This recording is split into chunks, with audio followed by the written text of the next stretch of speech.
Alors, l'économie européenne en 2026. À quoi faut-il s'attendre? Si on regarde les grands chiffres, on pourrait penser que la situation est stable.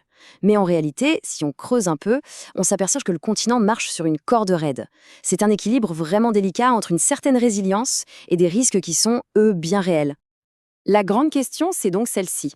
Est-ce que cette économie est vraiment résiliente ou est-ce qu'elle est sur le point de basculer? Pour y voir plus clair, on va analyser ensemble les données les plus récentes. Allez, on entre dans le vif du sujet. Le premier chiffre clé à avoir en tête, c'est celui-là. 1,2% de croissance attendue pour les zones euro en 2026. Bon, ce n'est pas une croissance spectaculaire, c'est certain, mais ça indique quand même une dynamique positive. Une progression lente, mais une progression quand même. Et en même temps, il y a l'inflation. Elle devrait se rapprocher de l'objectif des 2% fixé par la Banque centrale européenne. Les prévisions tournent autour de 1,7%, et ça, c'est un signal plutôt positif. Ça veut dire qu'on retourne petit à petit vers une stabilité des prix, ce qui est essentiel pour la confiance de tout le monde, des entreprises comme des ménages. Donc, si on met ces deux chiffres ensemble, on a le portrait d'une économie qui est vraiment sur le fil du rasoir. D'un côté, une croissance modeste et une inflation qui se calme, mais de l'autre, des menaces bien présentes qui pourraient tout faire déraper. Et c'est là que ça devient intéressant, parce que derrière cette façade de stabilité, il y a des tensions importantes. Alors, quels sont-ils ces fameux vents contraires qui pourraient tout bousculer? Le premier gros risque, et c'est peut-être le plus important en ce moment, il est politique. L'instabilité qui règne dans certaines des plus grosses économies de la zone euro, eh bien, elle provoque de vrais secousses sur les marchés financiers. Et comment est-ce qu'on mesure ça concrètement? L'un des indicateurs les plus fiables, c'est le coût auquel un État peut emprunter de l'argent. C'est simple.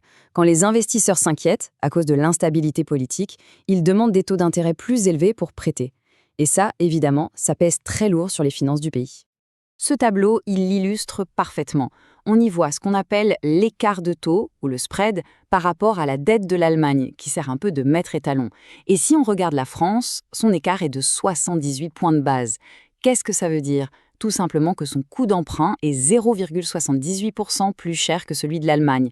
C'est un signe très clair de la nervosité des marchés. La comparaison France-Italie est d'ailleurs assez frappante. D'un côté, la France, en pleine crise de gouvernance, qui n'arrive pas à faire voter son budget et qui voit sa note dégradée. De l'autre, l'Italie, qui, elle, affiche une certaine stabilité politique et une discipline budgétaire qui rassure les agences de notation.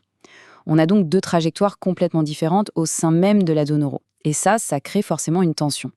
Maintenant, laissons de côté la politique pour regarder l'économie pure. Et là, on observe une autre grande fracture. L'économie de la zone euro donne l'impression d'être coupée en deux, comme si elle était tirée dans des directions complètement opposées. D'un côté, on a le secteur manufacturier, le monde des usines, qui est à la peine. La production baisse, les exportations sont molles, et ça se ressent sur l'emploi. Mais de l'autre, il y a le secteur des services, le tourisme, la finance, la tech, qui, lui, se porte très bien. Il est porté par une demande interne solide et il continue de créer des emplois. Ce graphique le montre bien. C'est l'indice PMI pour l'industrie, un indicateur clé de l'activité. On voit que la barre est juste en dessous de 50. Et la règle, c'est que sous 50, ça signifie que le secteur est en contraction. Donc c'est officiel, l'industrie européenne ralentit. Et là, tout de suite après, le contraste est saisissant. Pour les services, l'indice PMI est nettement au-dessus des 50. Ça indique une croissance robuste et c'est cette croissance qui, pour l'instant, vient compenser la faiblesse de l'industrie.